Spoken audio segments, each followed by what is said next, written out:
नमस्ते गौरवाणी प्रचारिणे निर्विशेष शून्यवादी पाश्चात्य देश तारिणे। जय श्री कृष्ण चैतन्य प्रभु नित्यानंद, श्री अद्वैत गदाधर शिवासादि गौर भक्त वृंद। हरे कृष्णा कृष्णा कृष्णा हरे हरे, हरे राम राम राम हरे हरे। स्वागत है आप सभी का bed time story Srila Prabhupada लिख प्रभुपाद जी की लीला। आज एक ऐसे मोड़ पर है जब भक्ति वेदांत हाथ में त्रिदंड लिए दिल्ली के उस नर्क में भी अपनी गुरु की इच्छा की पूर्ति हेतु इधर उधर घूम रहे। संयोगवश उन्हें छिपीवाड़ा में एक ऐसा कमरा प्राप्त हुआ जिस कमरे में उन्होंने अपने गुरु की इच्छा की पूर्ति हेतु पुनः लिखना आरंभ किया। जब भक्ति वेदांत स्वामी को कृष्ण पंडित के द्वारा वह कमरा ऑफर हुआ, तब उन्होंने उसे अपना निजी कार्यालय बनाया और भक्ति वेदांत स्वामी पश्चिम में जाने से पहले, पाश्चात्य जगत में जाने से पहले किताबें लिखना चाहते थे। वे चाहते थे उनके पास ऐसी धरोहर हो, ऐसी पूंजी हो जिसे वे वहां लेकर जा पाए। जब कृष्ण पंडित को इस बात का पता चला, कृष्ण पंडित कौन पता है आपको? कृष्ण पंडित वही जिन्होंने छिपीवाड़ा के मंदिर में ऊपर के कमरे को भक्ति वेदांत स्वामी को रहने के लिए दिया था। भक्ति वेदांत स्वामी कौन है? जो अभी तक अभय थे। अभय अब एक सन्यासी हो चुके हैं, वे अब भक्ति वेदांत स्वामी हो चुके हैं। कृष्ण पंडित की हार्दिक सहायता करने से सचमुच आज एक वैष्णव प्रसन्न थे। प्रभुपाद बहुत प्रसन्न थे कि उनकी किसी ने सहायता की है और वे भगवान की सेवा इस सेवा के द्वारा कर रहे हैं। छिपीवाड़ा में 6 महीने रहने के बाद भक्ति वेदांत स्वामी ने मंदिर के अतिथि नोट में एक प्रशंसा दर्ज की, एक प्रशंसा लिखा, प्रशंसा पत्र लिखा। लिखते हैं, मुझे यहाँ लिखते हुए प्रसन्नता होती है कि मैं अपने मुख्य स्थान, वैसे तो प्रभुपाद का यही मुख्य स्थान था क्या? वृंदावन धाम। तो यही लिख रहे हैं प्रभुपाद, मुख्य स्थान, क्योंकि प्रभुपाद गोलोक वृंदावन से ही तो आए थे। तो प्रभुपाद लिखते हैं कि मैं अपने मुख्य स्थान 1/859 केसी घाट वृंदावन से केवल भगवान के भक्ति के प्रचार हेतु दिल्ली आया था।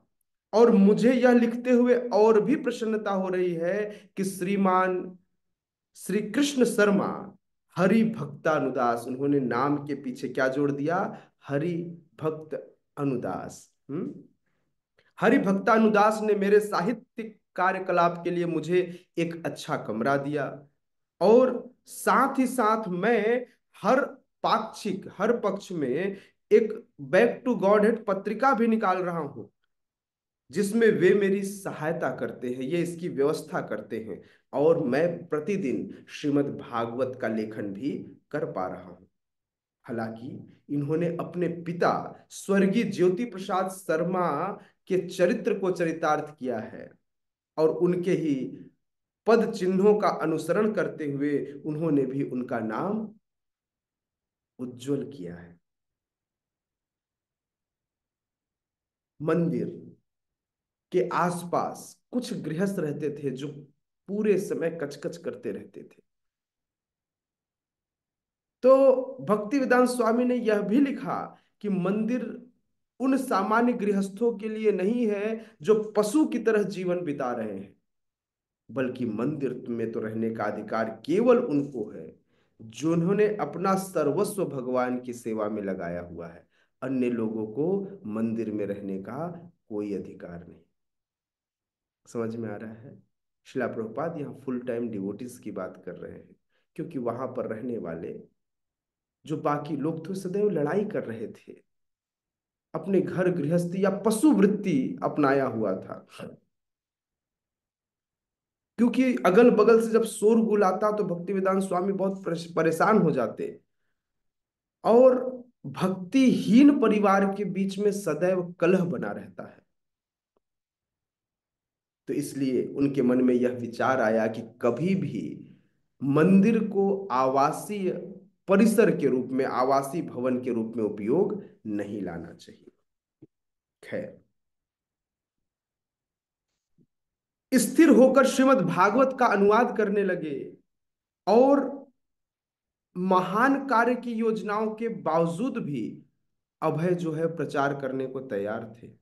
अक्टूबर 1959 में उन्होंने टाइम्स ऑफ इंडिया में एक लेख लिखा, सॉरी एक लेख पढ़ा, जिसमें दो अमेरिकी साइंटिस्ट एंटी प्रोटीन की खोज करने के कारण उन्हें नोबेल पुरस्कार मिला था, और वे एक दूसरे संसार या अभौतिक संसार का अस्तित्व संभव है इस बात की व्याख्या कर रहे थे। भक्ति वेदांत स्वामी अर्थात प्रभुपाद के मन में एक बात आई, क्यों ना इससे शास्त्रों के अनुरूप वर्णन किया जाए। लोग वैसे भी ईश्वर को मानने को तैयार नहीं है, किंतु अभौतिक संसार जिसे आध्यात्मिक इस लोग कहते हैं, इसके बारे में तो इनको नहीं पता। क्यों न इस आध्यात्मिक संसार के सही अर्थ का प्रयोग करते हुए इनके सामने कुछ तथ्य प्रस्तुत किए जाए। यह वह संसार था जब जब संसार के सारे लोग अंतरिक्ष में यात्रा करने की बात कर रहे थे। भारतीय संचार साधनों में रूसी स्पुतनिक का विवरण 2 वर्ष पहले मिल चुका था, अंतरिक्ष यात्रा की होड़ शुरू हो चुकी थी, और लोग इस बात को कैसे समझते, फिर भी भक्ति वेदांत स्वामी प्रभुपाद अपने लक्ष्य से पीछे नहीं हटना चाहते थे। वे बताना चाहते थे कि जो अभौतिक जगत है, जो आध्यात्मिक जगत है, वह ज्ञानमय और आनंदमय है। भगवत गीता के श्लोकों को अपने हाल के अनुवाद में उन्होंने उद्धरण दिए, जो अभौतिक कण और अभौतिक संसार की परिकल्पना वाले नए भौतिक विज्ञान की भाषा में व्यक्त किए गए थे। उन्होंने उन्होंने एक पुस्तक, पहली पुस्तक लिखी, अभी इस्कॉन की स्थापना नहीं हुई थी, लेकिन एक पुस्तक लिखी। बता सकते हैं श्रीला प्रभुपाद की पहली पुस्तक कौन सी है इस्कॉन से पहले की? चलिए मैं बताता हूँ। उनके पुस्तक का नाम था easy journey to other planets, अन्य ग्रहों की सुगम यात्रा। ये प्रभुपाद ने अब एक ऐसा किताब लिखा जिसे जिसे उन्होंने इसलिए लिखा था कि लोगों को अंतरिक्ष की यात्रा करा सके। अभय ने इसकी पांडुलिपि बनाई, इसका ब्यौरा बनाया, और 15,000 शब्दों में यह किताब पूरी हो गई। उन्होंने हित शरण शर्मा को यह पांडुलिपि दिखाई, लेकिन उस छोटी सी पुस्तिका को छापने के लिए उनके पास पैसे नहीं थे। फरवरी 1960 की बात है, जब भक्ति वेदांत स्वामी ने बैक टू गॉड हेड में 2 किस्तों में स्वयं छापने का निर्णय किया। गुजरात विश्वविद्यालय अहमदाबाद के भौतिक विज्ञानी श्री वाई जी नायक, जो बैक टू गॉड हेड डाक से मंगाते थे, उन्हें लेखों पर तुरंत प्रतिक्रिया मिली। उनका विचार था कि भक्ति वेदांत स्वामी ने यह जो लेख लिखे है, इसे पूरा लिखना चाहिए, निसंदेह यह बहुत अच्छा निबंध होगा। और डॉक्टर नायक ने भौतिक विज्ञान और आध्यात्मिक ज्ञान के विषय में आगे विचार विनिमय की, अपनी रुचि व्यक्त की, और भक्ति वेदांत स्वामी ने उसी उत्साह के साथ उन्हें उत्तर दिया। अंत में उन्होंने डॉक्टर नायक से प्रार्थना की कि वे इसके वितरण में सहायता करें, और भक्ति वेदांत स्वामी को विश्वास हो गया कि इस प्रकार जब वे कोई लेख लिखेंगे तो अंग्रेजी बोलने वालों के लिए यह बड़ी प्रभावशाली होगी। इसलिए उन्होंने जल्दी ही इस किताब को एक ठोस रूप दिया, और पुस्तक के रूप में छापने के निमित्त धन संग्रह करने के लिए वे कड़ा परिश्रम करने लगे। 1960 में यही पतझड़ का समय था। मतलब फरवरी मार्च का। दिल्ली विश्वविद्यालय के उप कुलपति डॉक्टर एन के सिद्धांत का प्राकथन देर से पहुंचा, लेकिन उसे पुस्तक के अंदर सम्मिलित कर लिया गया। इस पुस्तक को पढ़ने से सबको लाभ होगा, विशेषकर विद्यार्थियों को इससे ध्यानपूर्वक पढ़ना चाहिए और भक्ति योग का अभ्यास करना चाहिए। उनके मन को बल मिलेगा और चरित्र का निर्माण होगा। मुझे प्रसन्नता होगी यदि विद्यार्थी और अध्यापक इसे दोनों पढ़ें। अभय ने इस प्रकार से अभय ने अपनी बात कही। डॉक्टर बनर्जी जो एक पुस्तकालय के मालिक थे, वे बताते हैं कि वे पुस्तकालय सदैव लाइब्रेरी में आया करते थे और पुस्तकें देखा करते थे। मेरी मुलाकात भी उनसे वहीं हुई थी। उन्होंने मुझे एक पुस्तक दी, easy journey to other planet. उसकी कुछ प्रतियां उन्होंने 1 रुपए या 8 आने प्रति पुस्तक की दर से वितरित करने के लिए भी दिया। मुझे उनकी ओर आकर्षण हुआ क्योंकि मुझे ऐसा लगता था कि वे बिना बाह्य आडंबर के सच्चे भक्ति करते हैं। वे एक सच्चे संत हैं। अपने नाम और यश के लिए वे अपनी ओर आकृष्ट नहीं करना चाहते थे। उनकी सहायता करने वाला कोई नहीं था। वे छिपीवाड़ा के एक छोटे से कमरे में अकेले रहते थे। वे अपने अध्ययन में लगे रहते थे। इसलिए मैंने पूछा, महोदय, यदि आपके पास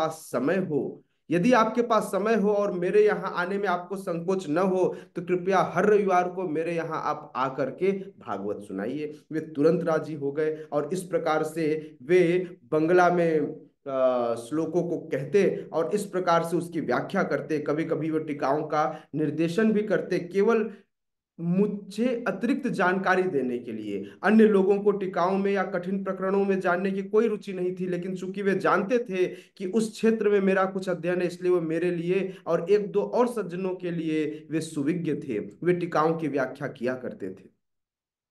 उस समय उस समय डॉक्टर बनर्जी बताते हैं कि मेरे घर पर लगभग 20 से 30 लोग इकट्ठा होते और 1 साल तक यह कार्यक्रम चलता रहा।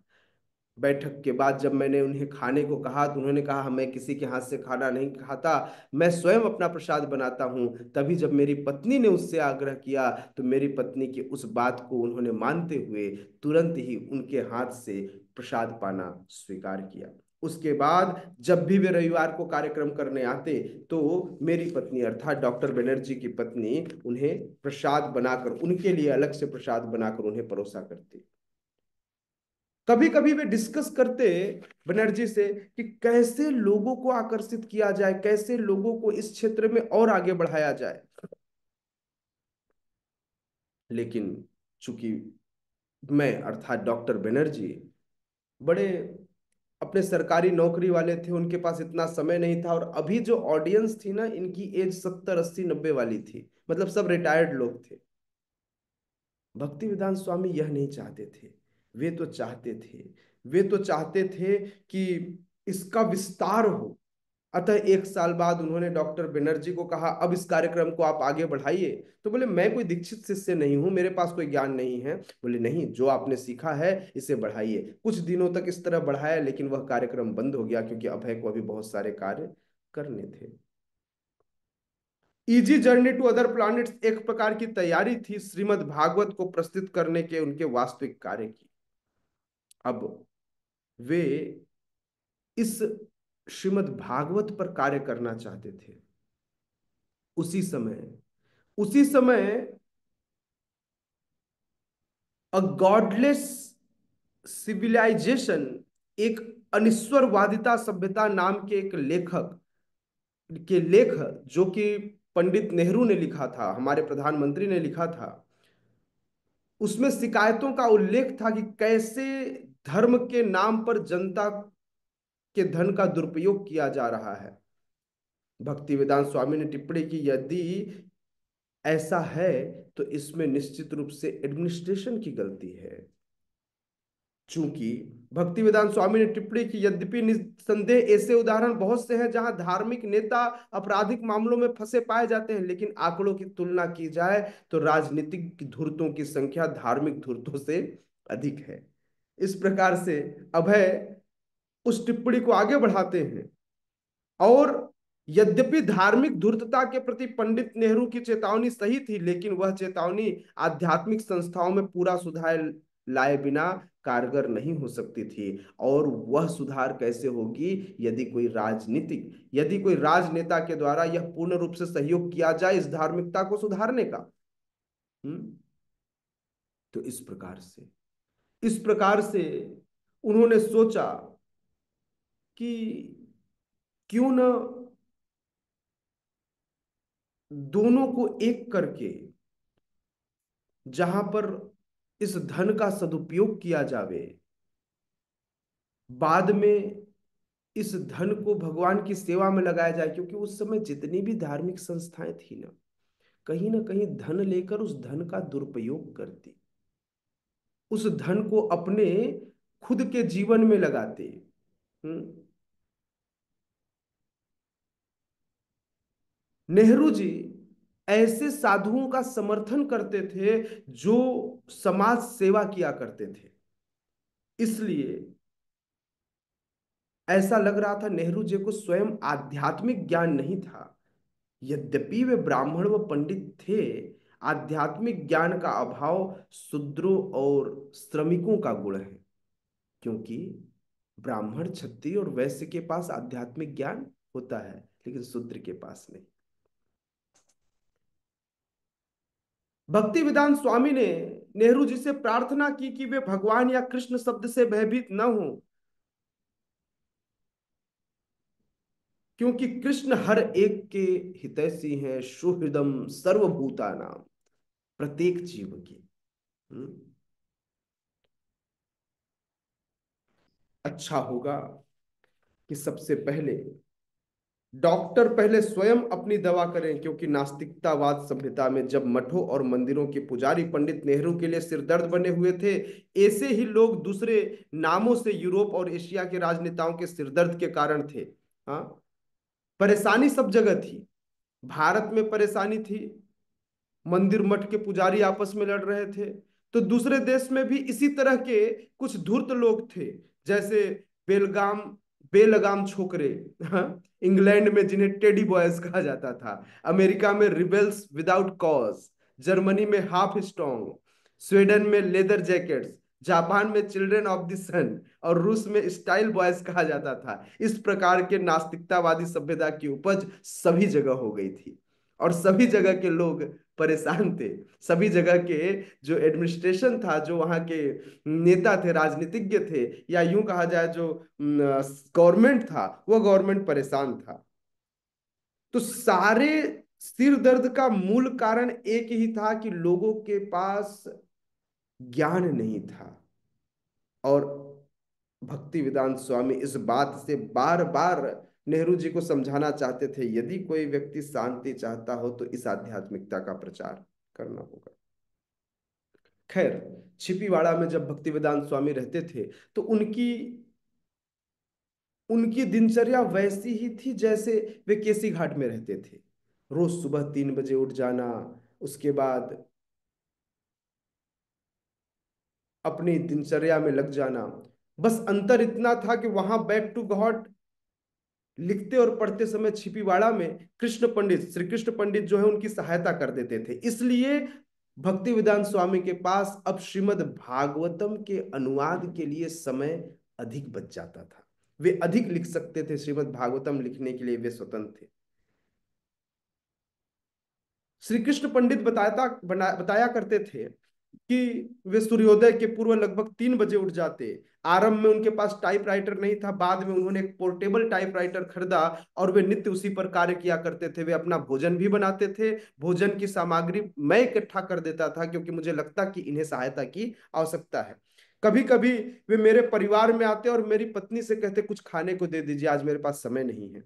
कभी कभी वे तीसरे प्रहर में 5 से 7 के बीच में भी नहाया करते। लेकिन वे हर दिन टाइप करते और श्रीमद् भागवतम का अनुवाद करते। कई बार वे मंदिर दर्शन करने को जाते और 2 बजे और 4 बजे के बीच लौटते। उसके बाद फिर से वे टाइप करते। वे बैक टू गॉड हेड के प्रूफ कहीं भेजते, उन्हें देखते। इस तरह से सारा कार्य वे स्वयं करते। भक्ति वेदांत स्वामी का अनुवाद का कार्य भक्ति सिद्धांत सरस्वती ठाकुर द्वारा संपादित एक संस्कृत और बंगला के भागवत और उसके बृहद संस्करण से वे करते थे। गुरु परंपरा से प्राप्त जो उनके पास शास्त्र थे, उन्हीं शास्त्रों से वे अनुवाद किया करते। उनके अनुवाद का एक मानक रूप था, वे पहले संस्कृत लिखते, फिर उसे देवनागरी लिपि में अंग्रेजी में लिखते, फिर एक एक शब्द का शब्दार्थ लिखते, फिर अनुवाद लिखते, और उसके बाद अनुवाद के बाद उस पर टीकाएं देते। अच्छा, इनकी टीका स्वयं की नहीं होती, वे सबसे पहले कई टीकाओं का अध्ययन करते, विशेषकर अपने गुरु महाराज भक्ति सिद्धांत सरस्वती ठाकुर की टीका, विश्वनाथ चक्रवर्ती ठाकुर की टीका, जीव गोस्वामी की टीका, विजय ध्वज तीर्थ की टीका और श्रीधर स्वामी की टीका। इस प्रकार से समस्त टीकाओं का समावेश हमारे पास जो शिला प्रभुपाद के तात्पर्य हैं, ये तात्पर्य इतनी टीकाओं का समावेश है एक साथ। एक साथ किनके किनके? अपने गुरु महाराज भक्ति सिद्धांत सरस्वती ठाकुर, विश्वनाथ चक्रवर्ती ठाकुर, जीव गोस्वामी पाद, विजय ध्वज तीर्थ और श्रीधर गोस्वामी की टीका। इन सारे टीकाओं का एक समावेश हमारे पास है, जिसे हम कहते हैं शिला प्रभुपाद के तात्पर्य, purport of Shila Prabhupada, purport bye शिला प्रभुपाद। जिस परियोजना में वे लगे थे, उन्होंने इसका एक समय अनुमान लगाया, और कैसे इसे लिखेंगे, कैसे उसका अनुवाद करेंगे। तो उन्हें पता था कि श्रीमद् भागवतम में जो ये 18,000 श्लोक है, इसे कैसे एक जगह पर लाकर रखना है। पहले स्कंद के 17 अध्याय प्रत्येक 400 पृष्ठ वाले 3 खंडों में आते थे। दूसरे स्कंद के 10 अध्यायों को 2 खंड चाहिए थे। नवे स्कंद में तक इस तरह हो सकता था 30 खंड हो जाए। तो 1 से लेकर 9 स्कंद में ही 30 किताबें बननी थी, और अकेले 10वें स्कंद जिसमें 90 अध्याय थे, इस 90 अध्याय के लिए 20 किताबें चाहिए थे, 20 खंड। सब मिलाकर 12 स्कंद थे, और इस तरह कुल खंडों की संख्या कम से कम 60 होती। मतलब श्रीमद् भागवतम की 60 किताबों का अनुमान भक्तिवेदांत स्वामी ने लगाया। उन्होंने सोचा कि यदि भगवान ने मुझे स्वस्थ रखा, तो अगले 5 से 7 वर्षों में मैं पूरे श्रीमद् भागवतम को लिख दूंगा, और इस प्रकार से भगवान की इच्छा अनुरूप यह कार्य पूरा कर लूंगा। उन्होंने निर्णय लिया कि पहले खंड का आरंभ भगवान चैतन्य महाप्रभु के जीवन चरित्र से किया जाए, क्योंकि सबसे अच्छे भागवत के रूप में वे आदर्श प्रचारक थे, और वे ही पाठक को भागवत सर्वोत्तम रूप से परखने सराहने का अवसर भगवान चैतन्य के व्यवहारिक जीवन से, भागवत क्या होता है, तो एक भक्त भागवत के रूप में भगवान स्वयं आए थे। तो इसलिए आप देखेंगे श्रीमद् भागवतम के जो भूमिका है, इंट्रोडक्शन पार्ट है, उस इंट्रोडक्शन पार्ट में वर्णन किसका है? श्रीमद् भागवतम का वर्णन नहीं है, उसमें पूरे चैतन्य महाप्रभु का वर्णन है। चैतन्य महाप्रभु के जीवन का वर्णन है, चैतन्य महाप्रभु ने कैसे अपने जीवन में श्रीमद् भागवतम को अपने जीवन में उतारा, और कैसे उन्होंने प्रचार किया, कैसे वो शिक्षाएं देते हैं सनातन गोस्वामी को, सनातन धर्म का मतलब क्या है। और इस प्रकार से पूरे श्रीमद् भागवतम के इंट्रोडक्शन में शिला प्रभुपाद ने भागवतम के बारे में कुछ न लिखकर लिखा क्या? लिखा चैतन्य महाप्रभु का जीवन। क्योंकि पाठक को भागवत को सर्वोत्तम रूप से परखने सराहने का अवसर केवल और केवल चैतन्य महाप्रभु के व्यवहारिक जीवन से मिल सकता था। भगवान चैतन्य ने भागवत को जिस रूप में प्रस्तुत किया था, उसकी विशेषता उनकी यह इच्छा थी। उनकी इच्छा क्या थी? कि श्रीमद् भागवतम का प्रचार भारत में जन्म लेने वाले हर एक व्यक्ति द्वारा, भारत भूमिते हईल मनुष्य जन्म यार, और जन्म सार्थक करी कर परोपकार, तो हर व्यक्ति को इस भागवत का प्रचार करना चाहिए। भगवान चैतन्य महाप्रभु इस पुराण को निर्मल पुराण कहते थे, क्योंकि श्रीमद् भागवतन के पठन और श्रवण से हर व्यक्ति हरे कृष्ण महामंत्र के साथ जब इसका प्रतिपादन होता है, तो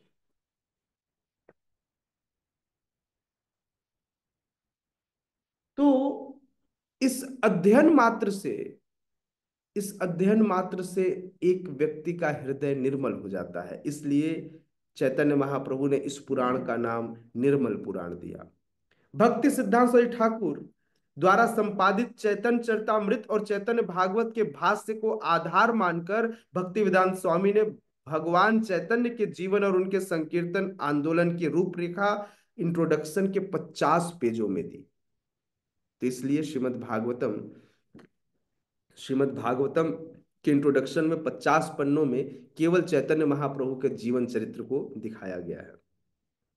उन्होंने भगवान चैतन्य की दिव्य भाव समाधि का, समकालीन विद्वानों से उनकी दार्शनिक टक्कर का, उनके द्वारा प्रारंभ किए गए संकीर्तन आंदोलन का और पवित्र नाम संकीर्तन समूह कीर्तन का वर्णन किया।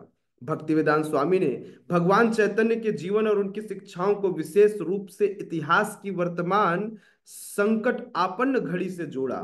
आवश्यकता की इस निर्णायक घड़ी में मानवता की सहायता वैदिक साहित्य और विशेष रूप से श्रीमद् भागवत के द्वारा हो सकती है।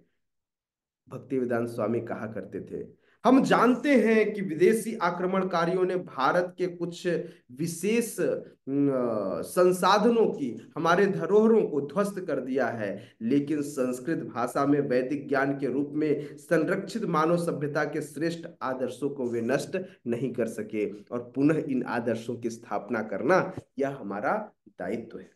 तो इस प्रकार से अभय जुट गए श्रीमद् भागवत को लिखने में। भगवान भागवत का प्रारंभ आज से 5000 वर्ष पूर्व वर्तमान कलयुग के प्रारंभ में नैमिषारण्य के संतों के समागम से हुआ था। मानवता के पतन का पूर्वाभास होने पर संतों के सभा में जब एक बार सुखदेव गोस्वामी चले गए तो पुनः सूत गोस्वामी पाद को बुलाया गया और जो सबसे वरिष्ठ थे उनसे कहा गया, कृपया आप सुनाइए, कृपया आप पुनः सुनाइए। और इस प्रकार से उनके द्वारा पुनः श्रीमद् भागवतम का श्रवण किया गया, उनके द्वारा पुनः श्रीमद् भागवतम को सुनने की इच्छा जाहिर की गई।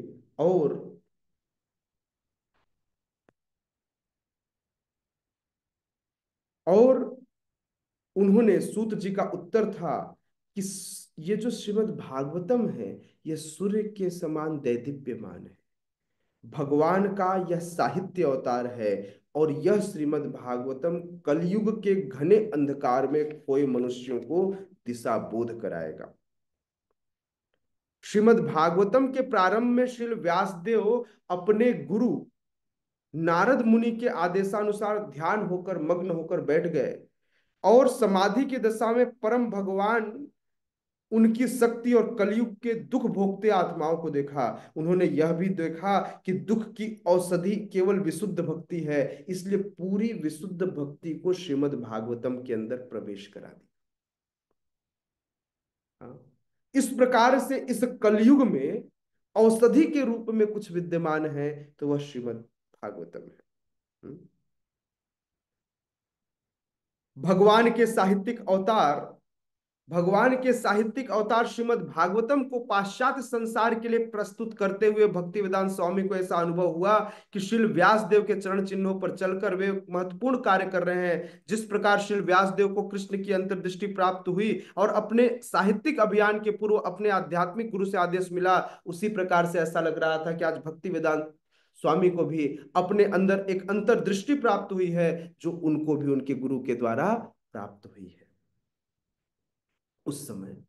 उस समय जो साम्यवादी लोग थे, साम्यवादी लोग अपने साहित्य बनाकर, अपना दर्शन बनाकर लोगों के सामने प्रस्तुत कर रहे थे। पूरे विश्व के अलग अलग देशों में, अलग अलग भाषाओं में वे अपने इस सोच को प्रकट कर रहे थे।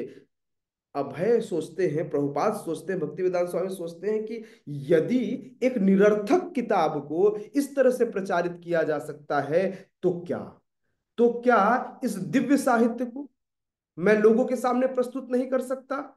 भगवान चैतन्य ने कहा था कि इस संदेश को हर नगर, हर गांव में इसे फैलाना है। हाँ, क्या क्या था वो श्लोक? पृथ्वी ते आछे नगर आदि ग्राम सर्वत्र प्रचार हुई बे मोर नाम। उनका यह आदेश था।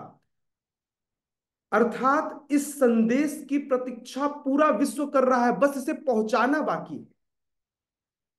देखिए कितना क्लियर था कॉन्सेप्ट भक्ति वेदांत स्वामी का। प्रभुपाद को पता था कि ये भगवान ने कहा है कि पृथ्वी ते आछे नगर आदि ग्राम, पृथ्वी पर जितने नगर जितने ग्राम हैं उन सभी जगहों पर इसका प्रचार होना है, हर जगह पर इसका प्रचार होना है। सो तुरंत ही अभय ने सोचा कि जब ऐसे साम्यवादी लोग अपने अपने भाष्य को अलग अलग भाषाओं में बांटकर पूरे विश्व में वितरित कर सकते हैं, तो क्या यह समय नहीं है जब पूरे नगर और गांव में पूरे संदेश की प्रतीक्षा पूरा विश्व कर रहा है, क्योंकि यह साहित्य दिव्य है, इसे कोई चुनौती नहीं दे सकता, इसकी रचना इतनी सुंदर है कि इसमें कोई दोष नहीं है, यह निर्दोष पुराण है। और इस प्रकार से भक्तिवेदांत स्वामी ने पूरा ध्यान अपना इस श्रीमद् भागवतम को लिखने में, इसके प्रचार में केंद्रित कर दिया, और लगभग अब सारा प्रचार कार्य अब अभय ने बंद कर दिया। अब वे चाहते थे एक कार्य, इसलिए सारे तरफ की जितनी झंझटें थी उसको समेटकर एक जगह पर ले आए, और सारे कार्यों को लगभग भक्ति वेदांत स्वामी ने इस समय छोड़ दिया। केवल श्रीमद् भागवत अपने गुरु के आदेश के अनुसार, चैतन्य महाप्रभु की इच्छा के अनुसार, इस दृष्टांत को लेते हुए उन्होंने श्रीमद् भागवतम के लेखन में अपना पूरा समय बिताने का निश्चय किया।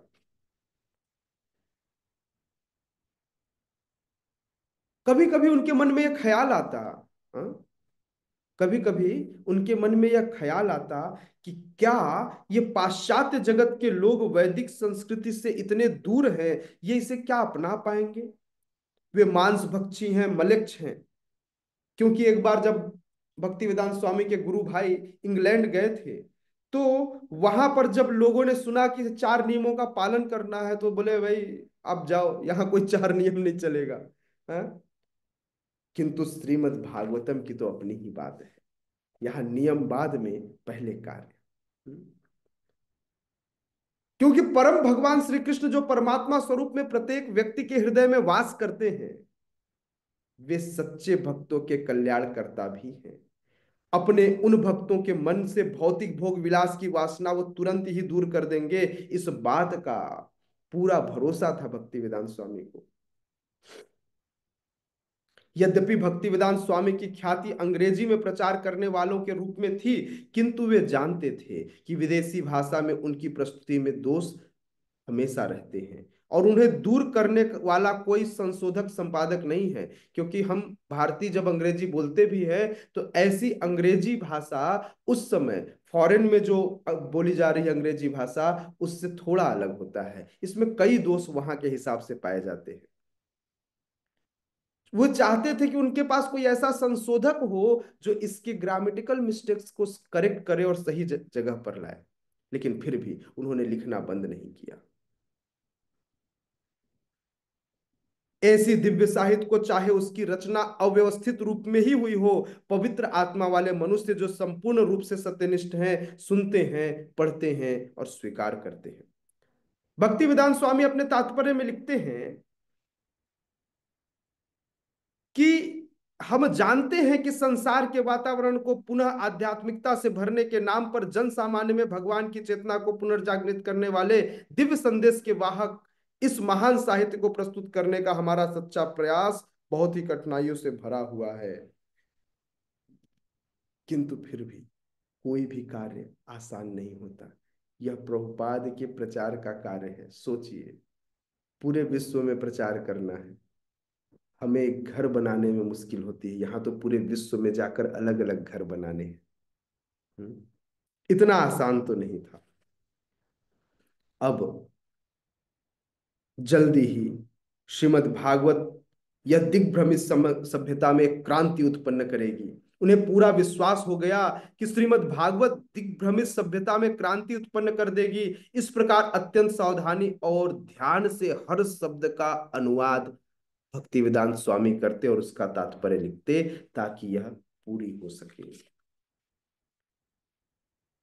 सुनते रहिए शिल प्रभुपाद लीलामृत, बने रहिए हमारे साथ बेड टाइम स्टोरी में। कल हम पढ़ेंगे कैसे कैसे भक्ति वेदांत स्वामी आगे अपने जीवन में इस श्रीमद् भागवतम को लेकर के प्रयास करते हैं। यह आवश्यकता की वह महत्वपूर्ण घड़ी थी जहां पर एक सन्यासी, जिनको पैसे से कुछ लेना देना नहीं था, न उनकी वित्तीय संस्थाओं से कोई लेना देना था, किंतु किंतु जापानी जापानी साहित्यकारों को अभय का लेख पसंद आया। वे चाहते थे कि वे वहां पहुंचे और इस लेख का प्रकाशन करें। फिर भी अभी अभय वापस राधा दामोदर मंदिर में जाकर अपने कार्यों को और आगे बढ़ाएंगे।